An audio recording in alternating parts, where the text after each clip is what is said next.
बच्चों ठोस अवस्था लेसन को आगे बढ़ाते हैं और आज पढ़ते हैं इसका 15वां एपिसोड। आज के एपिसोड में हमने पिछले एपिसोड जो संकुलन क्षमता था उसके अंदर जो थ्योरी पढ़ी थी उसी से रिलेटेड आज मैं आपको 5 क्वेश्चन करवाने वाला हूं। पांचों के पांचों क्वेश्चन अभ्यास प्रश्न हैं, मतलब जो लेसन खत्म होने के लास्ट में जो क्वेश्चन दे रखे हैं वो हैं। अगर आपके पास किसी के पास बुक है तो आप पेंसिल से जो जो मैं क्वेश्चन करवाता जाऊं उसको टिक करते जाना। जिस दिन मैं कहूंगा कि आज लेसन खत्म हो गया उस दिन आप देखेंगे कि सारे के सारे अभ्यास प्रश्न, सारे के सारे पाठ्यनिहित प्रश्न, सारे के सारे एग्जाम्पल्स आपके पूरे हो जाएंगे।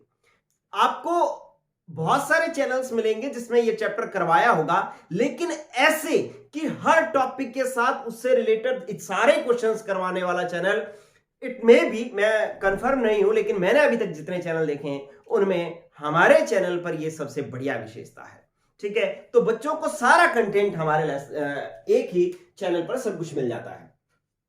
शुरू करता हूं मैं बच्चों कि पहला क्वेश्चन दे रखा है कि निम्नलिखित धातु क्रिस्टल में संकुलन क्षमता की गणना कीजिए। ठीक है, इसको तो करवाने की जरूरत नहीं है। सरल घनीय की हमने संकुलन क्षमता, सरल घनीय को आधे एकक कोष्टिका भी कहते हैं, ये ध्यान रखना। और इसकी हमने निकाल ली थी, क्या आया था 52.4% संकुलन क्षमता आई थी।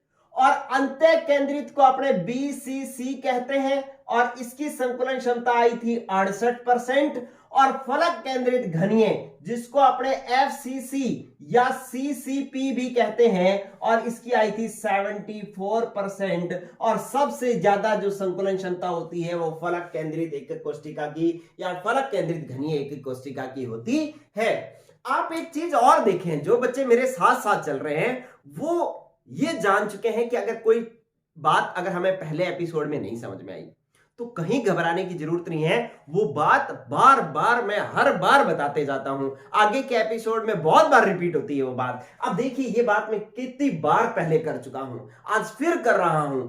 आप अगर थोड़ा सा दिल से मेरी बात को सुनेंगे और थोड़ा सा दिल से आप क्लास को देखेंगे तो आपको अपने आप याद होता जाएगा। यहां याद करना नहीं पड़ेगा, याद हो जाएगा। ठीक है बच्चों, चलिए अब मैं ना एक ये तो टॉपिक मैं करवा चुका हूं, जो पिछला एपिसोड जो करवाया है उसी को सॉल्व कर लो, अपने आप संकुलन क्षमता की गणनाएं हो जाएगी। ये सॉल्व पिछले एपिसोड में मैं कर चुका हूं, वो एज इट इज आपको करना है। मैंने सिर्फ आंसर बता दिए हैं इसके।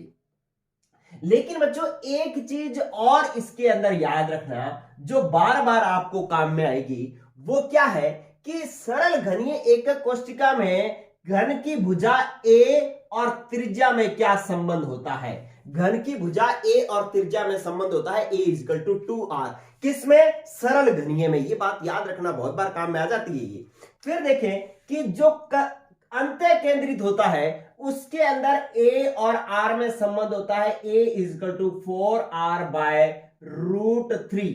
4r/√3 ये जो है संबंध होता है अंत्य केंद्रित या BCC के अंदर भुजा और त्रिज्या के बीच में। और फलक केंद्रित में होता है A = 2√2r।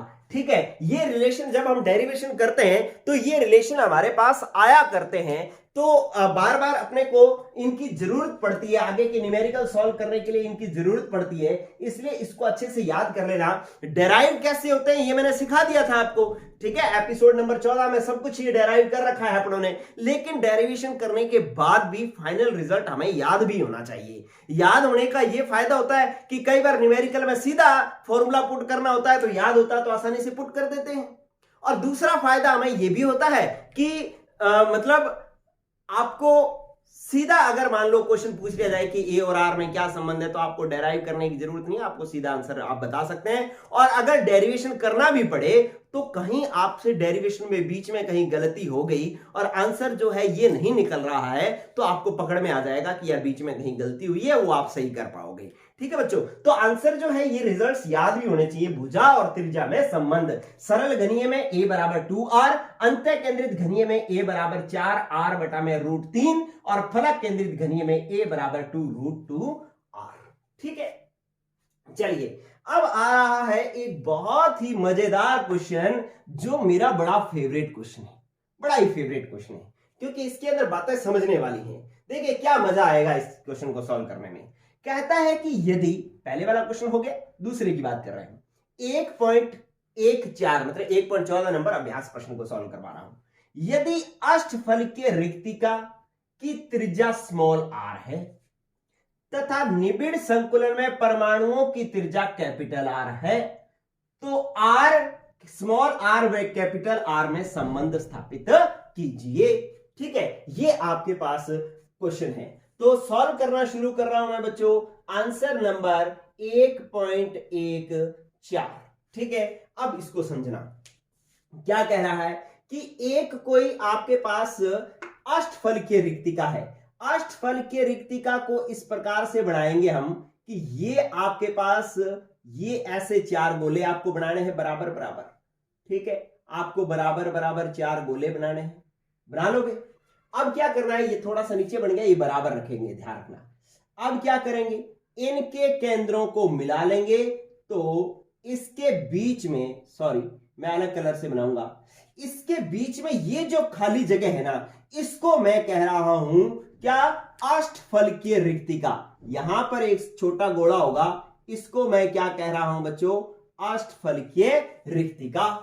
ठीक है, अब ये क्या कह रहा है कि इस अष्टफलकीय रिक्तिका की त्रिज्या यहां से लेकर के यहां तक, ये तो है स्मॉल आर, ये तो क्या है, स्मॉल आर। ठीक है, और ये जो जिस परमाणुओं से ये क्रिस्टल बना है उसकी त्रिज्या जो है, उसकी त्रिज्या ये वाली है, और ये कितनी है, कैपिटल आर है। ठीक है, अब ये कह रहा है कि इस अष्टफलकीय रिक्तिका की त्रिज्या स्मॉल आर और अवयवी परमाणु की त्रिज्या कैपिटल आर, इन दोनों में संबंध क्या होगा। क्वेश्चन पहले समझ लें, आंसर आ जाएगा, आंसर से कहीं घबराने की जरूरत नहीं है। केमिस्ट्री में यही तो समस्या कि न्यूमेरिकल कहना क्या चाहता है उसको समझो आप। ये क्या कह रहा है कि आपने इस प्रकार से एक क्रिस्टल बनाना है, और इस क्रिस्टल में ये तो है अवयवी परमाणु, इसकी त्रिज्या होती है कैपिटल आर, और इसके बीच में एक अष्टफलकीय रिक्तिका है, ये छोटा गोला क्या है, रिक्तिका है, इसकी त्रिज्या है स्मॉल आर।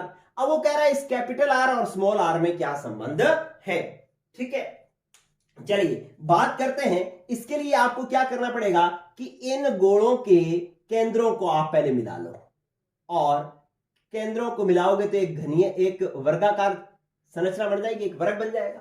ठीक है, और इसके अंदर ये जो त्रिज्या है, यहां से यहां तक की जो त्रिज्या है वो है कैपिटल आर, और यहां से इस रिक्तिका की जो त्रिज्या है यहां से यहां तक वो है स्मॉल आर, ये दो।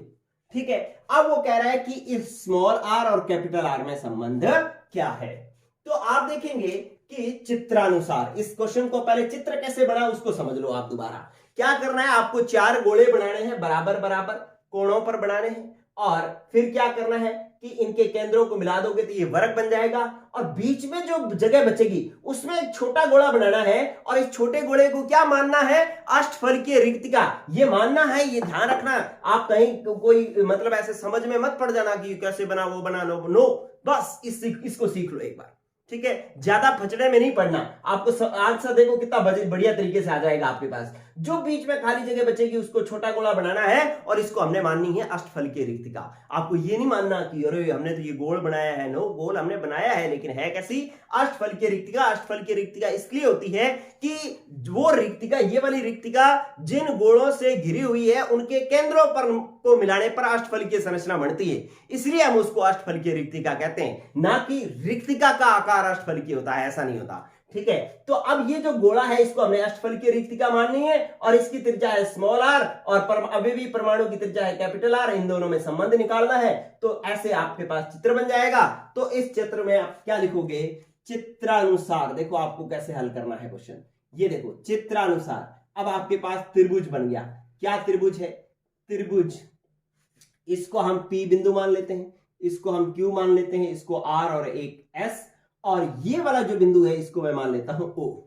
ठीक है, तो आपके पास त्रिभुज हो गया POQ। क्या हो गया, PO और Q, ये त्रिभुज हो गया। ठीक है, इस त्रिभुज में ये जो कोण है POQ त्रिभुज कोण जो है वो 90 डिग्री है। ये मैंने किसका निशान बनाया है, कोण का। ये देखो यहां पर वर्ग है और ये है वर्ग का विकिरण, ये भी एक वर्ग का विकिरण है। तो आप मैथ्स में पढ़ चुके हो 10वीं में कि किसी भी वर्ग के जो विकिरण होते हैं ना, वो जब एक दूसरे को काटते हैं तो 90 डिग्री का कोण बनता है। या हम कहें कि किसी भी वर्ग के विकिरण परस्पर 90 डिग्री पर काटते हैं, तो इसका मतलब यहां पर जो कोण बनेगा, ये जो कोण बनेगा बच्चों, ये कैसा बनेगा, 90 डिग्री बनेगा। तो POQ ये जो कोण बनेगा वो 90 डिग्री बनेगा।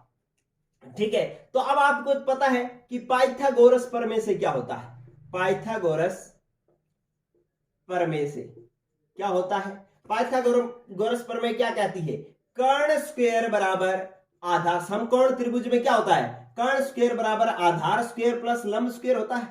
ठीक है, तो आपके पास कर्ण क्या होगा। अब मैथ्स में जो तो बच्चे मैथ्स के उनको तो पता लगता है, जो बायो के हैं उनको गड़बड़ हो जाती है कि आधार कौन सा और लंब कौन सा। ठीक है, तो आपको क्या करना है, जिस कोण के जिन भुजाओं के साथ 90 डिग्री का कोण बन रहा है वो लंब और आधार माननी है आपको। 90 डिग्री का कोण यहां पर बन रहा है, इसके साथ एक तो भुजा है आपके पास OQ और एक है OP, ये दो भुजाएं हैं, ये तो आधार और लंब होंगे, और इन भुजाओं को जोड़ने वाली भुजा जो है वो क्या होगी, कर्ण होगी।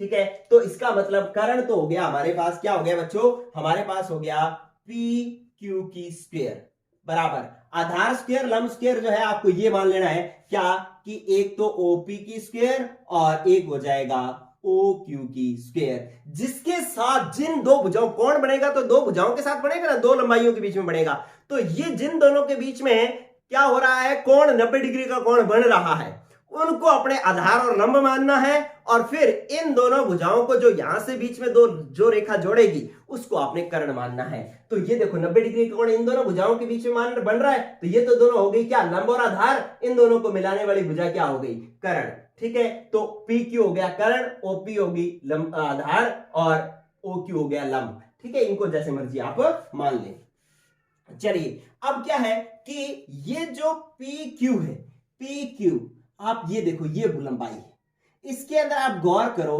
तो यहां से यहां तक एक कैपिटल आर होगी, यहां से यहां तक इस परमाणु की लंबाई कैपिटल आर होगी, तो PQ का मतलब हो गया R प्लस R।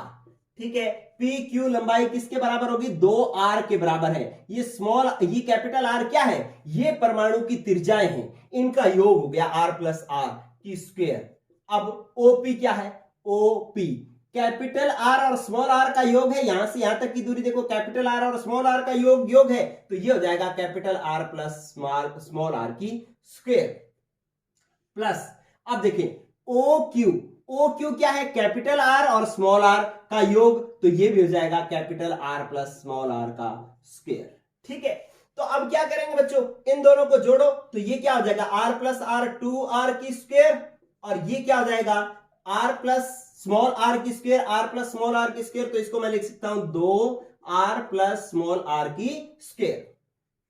अब मैंने इसको सॉल्व किया तो 2 की स्क्वायर कितना हो गया, 4, तो 4R स्क्वायर बराबर 2R प्लस स्मॉल r की स्क्वायर।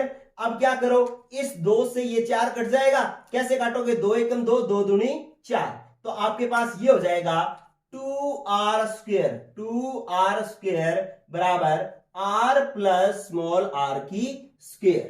ठीक है, ये बन जाएगा। बच्चों गौर करना, ये स्क्वायर नहीं होगा, ये 2 का स्क्वायर नहीं होगा, क्यों नहीं होगा, क्योंकि R प्लस स्मॉल r का square, R plus small r का स्क्वायर, ये 2 है, इसलिए मैंने यहां पर 2 लगाया है, जबकि ये R प्लस R 2R बन गया, और ये दोनों के ऊपर स्क्वायर था, इसलिए इस 2 का स्क्वायर हुआ और ये 4 बना। ये 4 नहीं बनेगा, ये 2 का 2 ही रहेगा, क्योंकि ये स्क्वायर वाली राशियां 2 है, इसलिए 2 लगा है, और ये दोनों का जोड़ 2 आ रहा है और उसका स्क्वायर है, तो इसलिए इस 2 का स्क्वायर होगा, लेकिन यहां पर इस 2 का स्क्वायर नहीं होगा। अब क्या करोगे, इस 2 को 4 से काटोगे, 2 दूनी 4, तो ये आ गया 2R स्क्वायर और बराबर capital R plus small r की होल स्क्वायर। अब क्या करें कि इस स्क्वायर को काटो, तो क्या हो जाएगा, ये आपके पास आ जाएगा बच्चों, आपने इसको काट देंगे तो R प्लस स्मॉल r बराबर हो जाएगा √2R की स्क्वायर। अरे इस स्क्वायर को हटाओगे, इस पर रूट आ जाएगा, रूट आएगा तो इसका रूट आप सॉल्व करोगे, तो R प्लस स्मॉल r बराबर, ये तो √2 तो रहेगा ही, और ये क्या हो जाएगा, कैपिटल R हो जाएगा। ठीक है, अब क्या करोगे, इस कैपिटल आर को, आर का स्क्वायर है और उसका रूट है, तो रूट हटाओगे तो स्क्वायर हट जाएगा और सिर्फ आर बच जाएगा, और 2 का रूट जो है, 2 का रूट एज इट इज रहेगा। अब क्या करते हैं, इस कैपिटल आर को इधर ले जाते हैं, तो स्मॉल आर बराबर √2r माइनस आर, ठीक है, और आर बराबर √2 का मान होता है 1.414 कैपिटल आर माइनस आर। अब स्मॉल आर बराबर क्या हो गया, अरे 1.414 में से एक घटाओगे, इतने आर में से एक आर घटाओगे तो क्या बचा, ये बचा 0.414 आर। ठीक है, दोबारा समझना कि ये 1.414 आर माइनस 1 आर, अरे 1.414 में से एक घटेगा तो 0.414 ही बचेगा और आर बच जाएगा। ठीक है, तो इस प्रकार से इन दोनों में रिलेशन जो आएगा वो हमारे पास आएगा स्मॉल आर बराबर 0.414 कैपिटल आर। ठीक है बच्चों, तो इसको जो है आपने सॉल्व कर लेना है।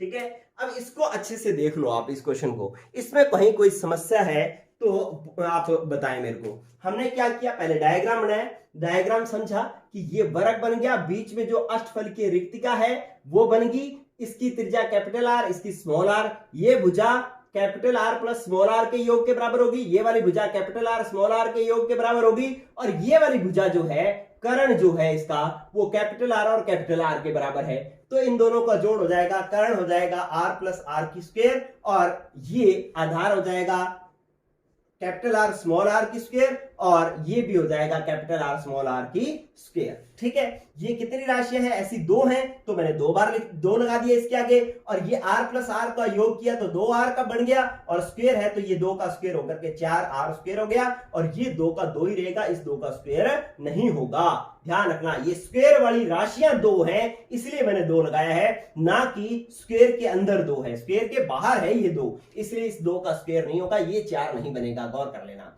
अब इसको हमने काटा तो ये 2 आ गया और ये आ गया इस तरीके से। ठीक है, अब क्या करोगे कि इस वर्ग को हटाओ, इस वर्ग को हटाओगे तो इधर रूट आएगा, तो ये आ गया इधर रूट, आर स्क्वायर का रूट आर और 2 का रूट √2।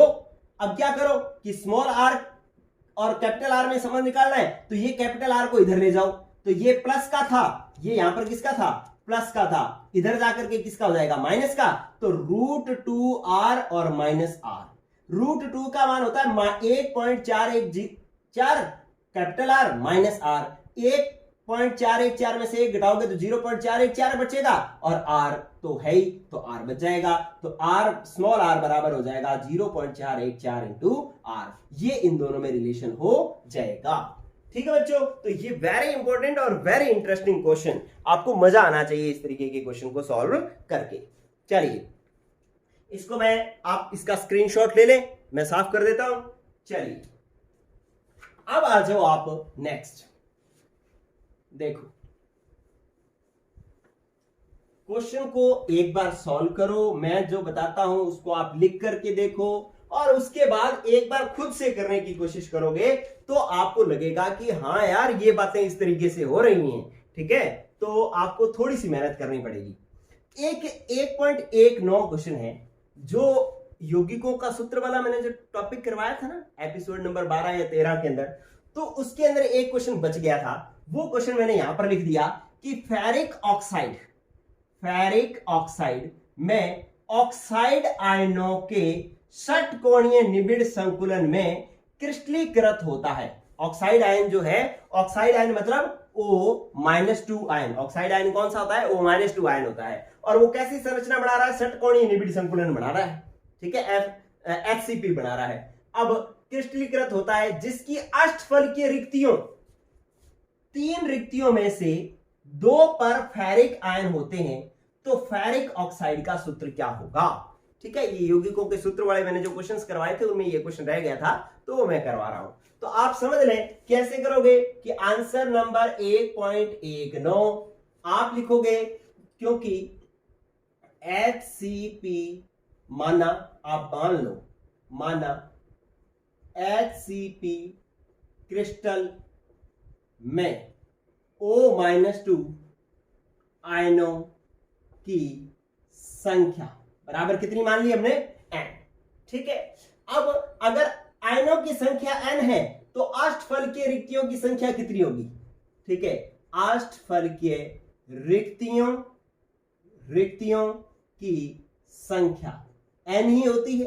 ठीक है, अगर एचसीपी क्रिस्टल में ऑक्साइड आयनों की संख्या n है, जो जिससे अष्टफल के रिक्तिका बन रही है, सॉरी एचसीपी क्रिस्टल बन रहा है, उसके आयनों की संख्या n है, तो अष्टफल के रिक्तियों की संख्या भी कितनी होती है? n। और चतुष्फल की रिक्तियां कितनी होती है? 2n। लेकिन हमारे को यहाँ पे क्वेश्चन में चतुष्फल की रिक्तियां तो दी नहीं, इससे तो हमें कुछ मतलब नहीं है, हमें तो अष्टफल की रिक्तियों का से मतलब है। और अष्टफल की रिक्तियां आयनों की संख्या की क्या होती हैं बच्चों? बराबर होती है। ठीक है, अब अतः Fe+3 आयनों, फेरिक आयनों का मतलब क्या होता है? Fe+3। अगर फेरस कह देता तो Fe+2 आयन होते। ठीक है, तो अब Fe+3 आयनों की संख्या कितनी हो जाएगी? ये गौर करना बच्चों। ये कह रहा है कि अष्टफल की रिक्तियां 3 में से 2 पर फेरिक आयन उपस्थित है। मतलब 3 रिक्तियां होंगी ना, तो उनमें से 2 पर फेरिक आयन उपस्थित होंगे। मतलब कितना भाग भरा होगा? 2/3 भाग भरा होगा। कितना भाग भरा होगा? 2/3 भाग भरा होगा। तो इसका मतलब अष्टफल की रिक्तियों का 2/3 भाग जो है फेरिक आयन उपस्थित होंगे। अरे 3 रिक्तियों में 2 आयन भरे हुए हैं तो 2/3 हो गया। अगर कह देता 5 रिक्तियों में 3 आयन भरे हुए हैं तो 3/5 हो जाता। ठीक है, 3 रिक्तियों में एक ही फेरिक आयन उपस्थित है तो 1/3 भाग हो जाता। इस बात को समझने की कोशिश करो। यहां पर एक बड़ा ही टेक्निकल टर्म छुपा हुआ है कि 3 रिक्तियों में 2 फेरिक आयन है तो 2/3 भाग होगा। जो रिक्तियां हैं वो बटा में आएंगी, जितने आयन है वो ऊपर आएंगे। अगर कह देता 5 रिक्तियों में 3 आयन है, 5 रिक्तियों में 3 आयन है तो 3 आयन 3 रिक्तियां 5 तो 3/5 हो जाता। अभी अपने को 3 2 कह रहा है तो 2/3 कह दिया अपने। ठीक है, तो फेरिक आयनों की संख्या कितनी हो जाएगी? n × 2/3।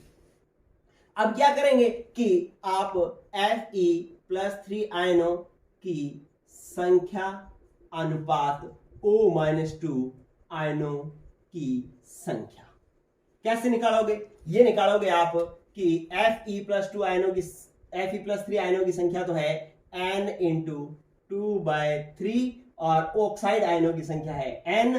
तो अब क्या करोगे आप? n से n कैंसिल, ये क्या हो जाएगा? 2/3:1। अब इसको हल करने का तरीका मैंने बताया था कि जो बटा में राशि है, बटा में क्या है? 3 है, तो इस 3 को इधर भी गुणा कर लो, इधर भी गुणा कर लो। तो मैंने यहां पर भी गुणा कर लिया, यहां पर भी गुणा कर लिया, तो ये तो 3 से 3 कट गया, ये 3 बच गया, तो 2:3। अब Fe+3 है 2, O-2 है 3। तो अतः यौगिक का सूत्र अनुपात निकाल करके मत छोड़ देना, सूत्र लिखना है। Fe कितने हुए? 2, O-2 कितने हुए? 3, तो O3। तो इस तरीके से आंसर आएगा Fe2O3। ठीक है बच्चों, तो इसका भी आप ले लें स्क्रीनशॉट और ये आपका दूसरा क्वेश्चन भी हो गया सॉल्व। चलिए, इसके बाद नेक्स्ट आ जाए अपने, स्क्रीनशॉट ले लेना इसका। ऐसे क्वेश्चन मैं पहले काफी सारे करवा चुका हूं तो इसमें कोई दिक्कत नहीं होनी चाहिए। चलिए, यहां पर बस ये थोड़ा सा अलग तरीके से दे रखा था इस बात को, तो मैंने आपको समझा दिया कि इसको हमें कैसे समझना है। देखें, अब इसके बाद एक क्वेश्चन कह रहा है सोना परमाणु त्रिज्या 1.21, अभ्यास प्रश्न है ये, टिक लगा लेना इसको। कहता है सोना एक परमाणु, इसकी परमाणु त्रिज्या 0.144 नैनोमीटर है, फलक केंद्रित एकक कोष्ठिका में क्रिस्टलीकृत होता है। इस एकक कोष्ठिका की कोर की लंबाई ज्ञात कीजिए। कोर की लंबाई ज्ञात कीजिए। चलिए बच्चों, पहले तो कोर की लंबाई का मतलब समझो। कोर की लंबाई का मतलब होता है भुजा, और भुजा जिसको हम ए से प्रदर्शित करते हैं। ठीक है, कोर की लंबाई, आगे से आपको कोई पूछेगा कि कोर की लंबाई क्या है तो कहीं आप घबरा मत जाना, आप समझने लग जाओ कि अल्लाह सर ने तो हमें कोर की लंबाई तो बताई नहीं कि ये कोर क्या बीमारी। तो घबराना नहीं है, कोर मतलब भुजा है और भुजा को हम ए से प्रदर्शित करते हैं, मतलब ए का मान हमने ज्ञात करना है। और उसने आर का मान, देखो त्रिज्या आपको दे रखी है, ठीक है, और जालक कौन सा दे रखा है? एफसीसी, फलक केंद्रित एकक कोष्ठिका एफसीसी है। ठीक है, तो बस आप सॉल्व कर लो। आंसर क्या आएगा आपका? आंसर नंबर है 1.21 इसको हमने ऐसे लिखना है कि चूंकि FCC क्रिस्टल में भुजा A व त्रिज्या में संबंध क्या होता है भाई। मैंने आपको कहा था ना कि ये चीज आपको याद होनी चाहिए। अब फलक केंद्रित घनीय संरचना क्या रहा है, तो A और R में संबंध होता है A बराबर 2√2R, A बराबर 2√2R। तो संबंध जो है आपके पास होता है, क्या होता है, A बराबर 2√2R होता है। और आपके पास चूंकि R बराबर दे रखा है 0.414 नैनोमीटर, तो इसलिए A बराबर क्या हो जाएगा, 2 इंटू √2 R का मान रख दो तो 0.414 नैनोमीटर। अब आप इसको सॉल्व कर डालो तो आपके पास आंसर जो आएगा इसका वो आएगा 407 नैनोमीटर। इस पूरे को हल करोगे तो आपको मैं सीधा लिख रहा हूं 407 नैनोमीटर जो है इसका आंसर आएगा। ठीक है, अप्रोक्स आएगा।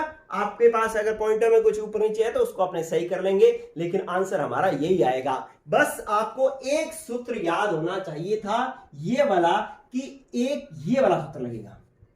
अब देखें, कई बार बच्चा ये भी नहीं समझ पाता कि A और R में तो 3 तरीके के सूत्र है। A बराबर 2R भी है, A बराबर 4/3√R भी है, A बराबर 2√2R भी है। तो इसको कैसे पकड़े हम? इसको पकड़ने का तरीका है कि आपको देखना है कि क्रिस्टल किस तरीके का है। क्रिस्टल अगर आपको कह रहा है कि यहाँ पे देखो क्रिस्टल बोल दिया उसने फलक केंद्रित है तो A बराबर √2√R है ना, 2√2R। और अगर आपको अंत्य केंद्रित कह देता तो A बराबर 4/√3R लगाते। सरल गणित कह देता तो A बराबर 2R लगा करके आंसर निकाल सकते थे। ठीक है बच्चों, तो इस प्रकार से इस फॉर्मूले को पकड़ना है। R का मान दे ही रखा है, A का मान निकालना है, तो सबसे इजी न्यूमेरिकल तो यही होगा फिर। ठीक है, तो इसका भी आप ले लें स्क्रीनशॉट और फिर चलते हैं अपने नेक्स्ट न्यूमेरिकल पर, आज के लास्ट न्यूमेरिकल पर। ठीक है, चलिए देखो भाई, ले लिया स्क्रीनशॉट। ओके,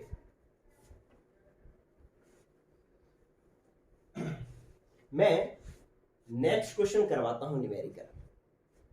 बच्चों आपको पहले एक बात समझ में आनी चाहिए, क्या कि हमारी जो क्लास चल रही है उसके अंदर टॉपिक करने के बाद में भी हम उस टॉपिक से रिलेटेड इतनी बातें करते हैं कि वो टॉपिक तो हमारे लिए आसान हो जाता है।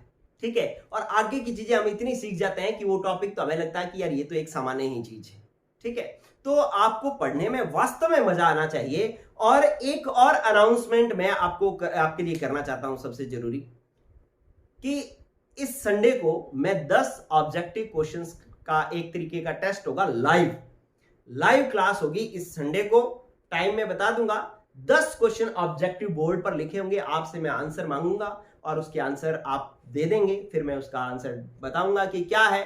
ठीक है, और फिर उसको मैं सॉल्व करके भी बताऊंगा। तो 10 ऑब्जेक्टिव क्वेश्चंस का एक लाइव टेस्ट हम लेंगे।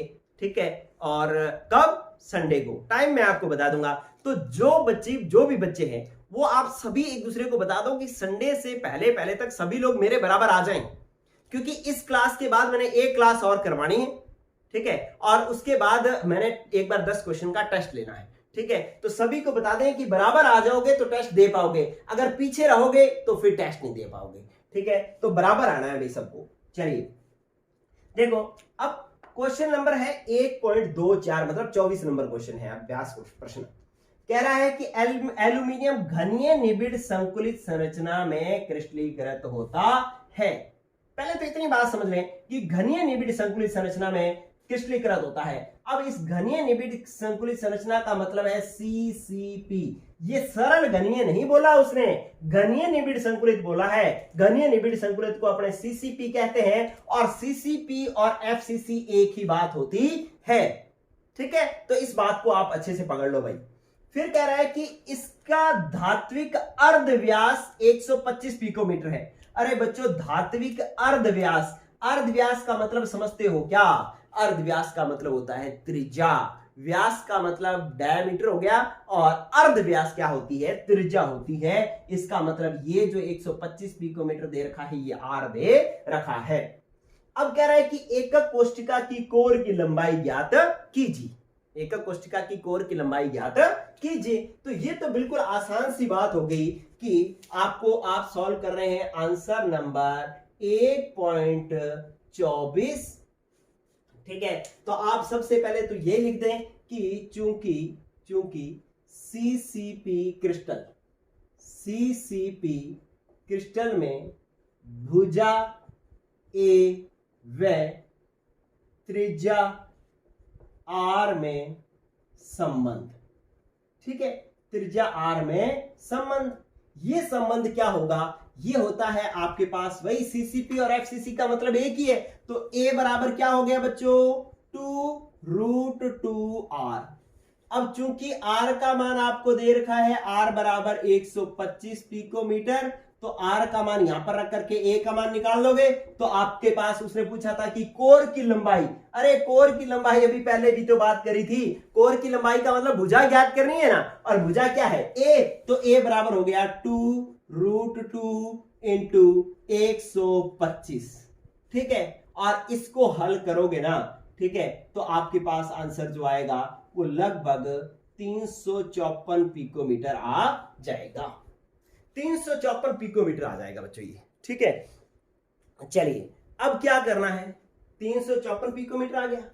अब अपनों ने दूसरी बात इसने क्या पूछ रखी है, इसकी गणना जो है, गणना तो बच्चों आपको करनी पड़ेगी। अब मैं आपको बताऊं कि 125 को 2 से गुणा करोगे तो 250 आएगा। ठीक है, उसको रूट दो मतलब 1.414 से गुणा करोगे 250 को तो ये आएगा। अब ऐसा मैं नहीं बता पाऊंगा, ऐसा जो है आपको करना पड़ेगा, इतनी मैथ्स आपको करनी पड़ेगी। अब आप देखें दूसरा पॉइंट ये क्या कह रहा है, दूसरा पॉइंट कह रहा है कि 1.0 सेंटीमीटर क्यूब, ये क्यूब लग गया। इधर गौर करो, इसका मतलब ये क्या दे दिया आपको, आयतन, ये आयतन दे दिया। 1 सेंटीमीटर क्यूब एल्यूमिनियम में कितनी एकक कोष्ठिकाएं होंगी। ठीक है, इतने आयतन में कितनी एकक कोष्ठिकाएं होंगी। ठीक है, अरे एक इतने आयतन में कितनी एकक कोष्ठिकाएं होंगी का मतलब क्या है कि इस बार इसको मैं पूरा क्रिस्टल मान रहा हूं, इसको मैं पूरा क्रिस्टल मान रहा हूं, और इसके अंदर छोटी छोटी एकक कोष्ठिकाएं हैं, इतनी इतनी इतनी छोटी छोटी एकक कोष्ठिकाएं हैं। इस पूरे का आयतन 1 घन सेंटीमीटर है। तो एक कोष्ठिका के आयतन को अगर मैं इस पूरे आयतन में भाग दे दूं तो एकक कोष्ठिकाओं की संख्या आ जाएगी ना मेरे पास। ठीक है, तो पहले तो मैं क्या करता हूं कि एक एकक कोष्ठिका का आयतन निकालता हूं। ठीक है, तो इसका पहला पॉइंट तो ये हमारे पास हो गया हल। अब दूसरा पॉइंट हल करते हैं।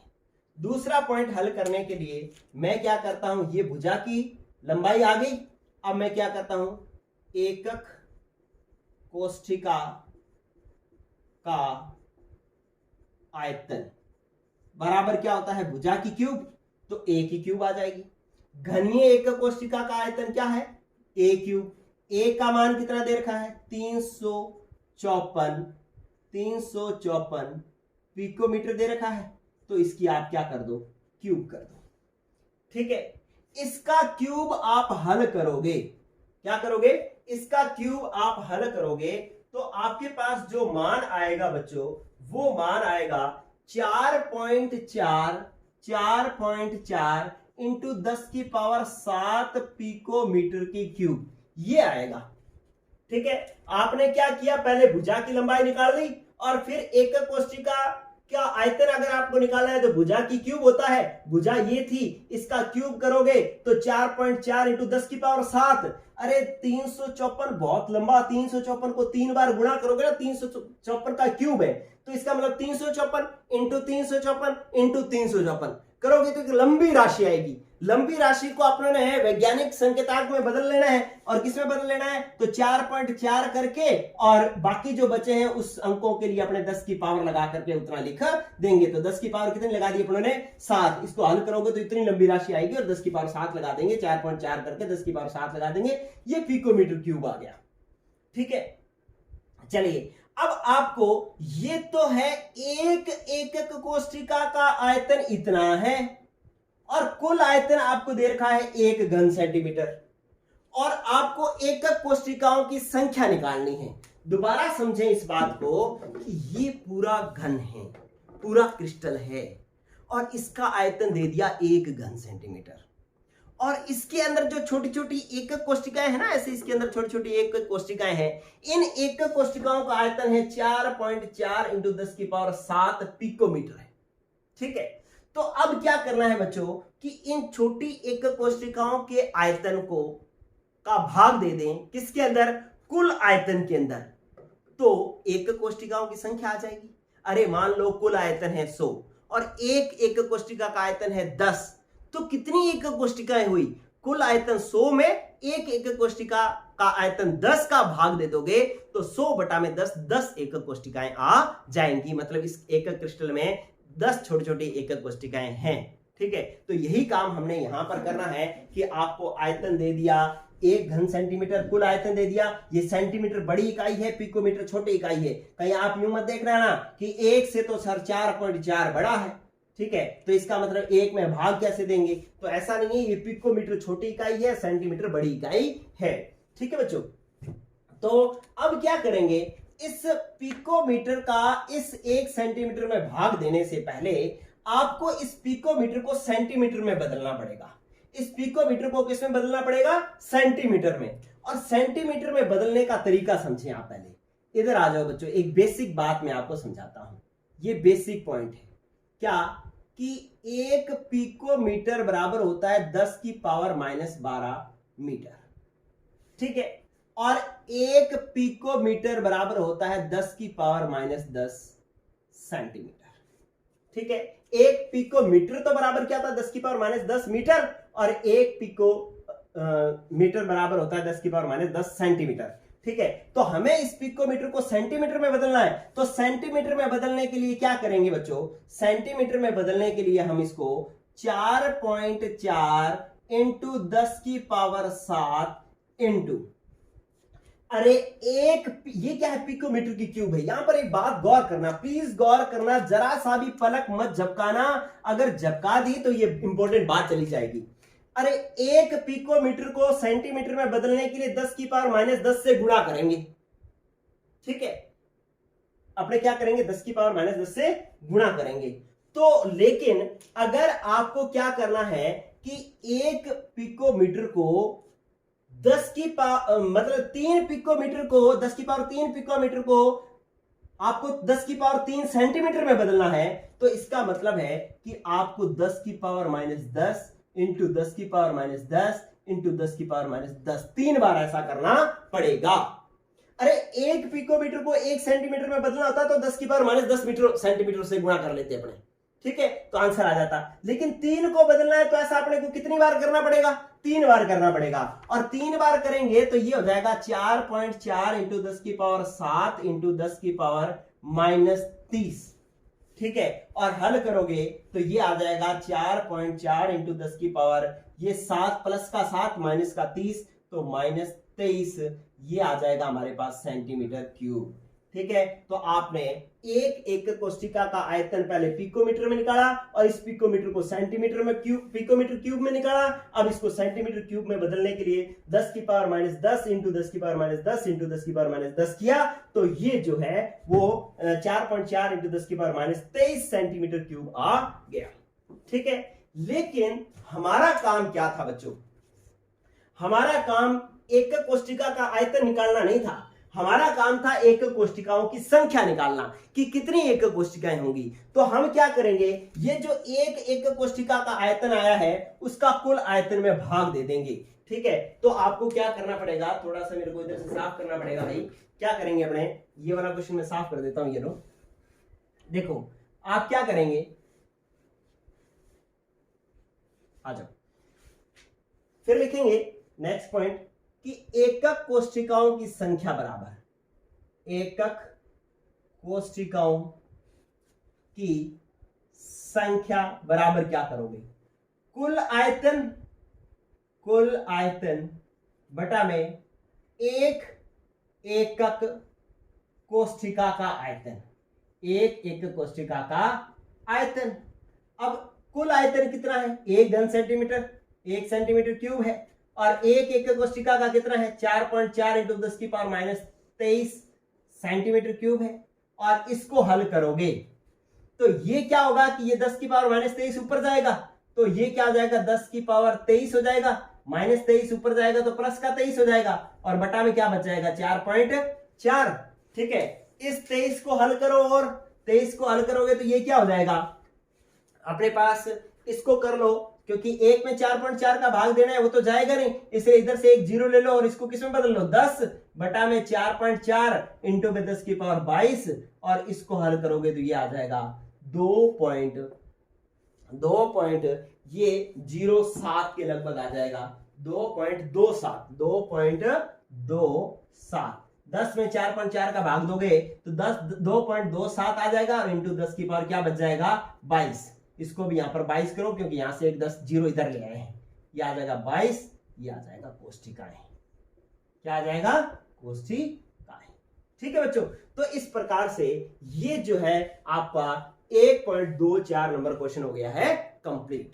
ठीक है, क्या किया था हमने बच्चों कि आपको पहले एल्यूमिनियम बताया कि सीसीपी संरचना में है और इसकी त्रिज्या बताई 125 पिकोमीटर है, तो पहले तो कोर की लंबाई पूछी कितनी होगी, तो कोर की लंबाई ज्ञात करने के लिए मतलब भुजा की लंबाई ज्ञात करना है, संबंध क्या होगा a बराबर 2√2r और r का मान रखा और a का मान आ गया 354 पिकोमीटर आ गया।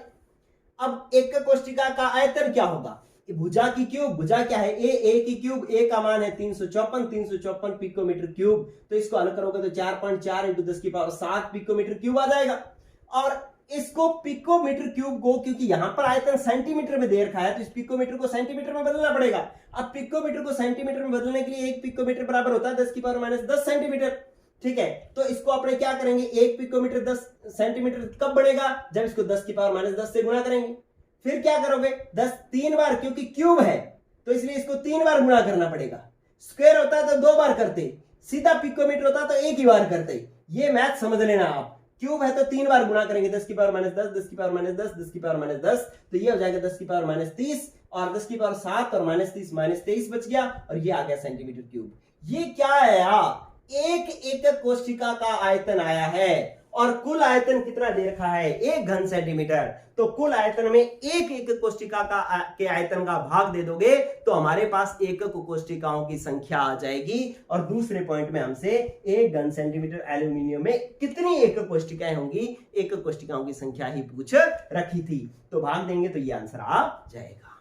ठीक है बच्चों, तो अब तक के जितना भी टॉपिक हुआ है उससे संबंधित सारे क्वेश्चन हमने कर डाले, चाहे वो कोई सामान्य क्वेश्चन था, चाहे वो कोई न्यूमेरिकल था, चाहे कुछ भी था, सब कुछ कर डाला। ठीक है, अब एक लास्ट टॉपिक है दूसरे पार्ट, इस लेसन का एक दूसरा पार्ट कल खत्म हो जाएगा, जिसके अंदर एक लास्ट है कि एकक कोशिका से संबंधित गणनाओं का मतलब उसका घनत्व, उसका आयतन, ठीक है, अवयवी कणों की संख्या, इस तरीके की कुछ गणनाएं हैं, वो एक टॉपिक और करवाना है और उसके न्यूमेरिकल बहुत जबरदस्त होंगे। ठीक है, एक वो करवाना है, फिर ये एक दूसरा पार्ट हमारा खत्म हो जाएगा और दूसरा पार्ट खत्म होने के बाद ही मैं संडे को जो है टेस्ट लूंगा।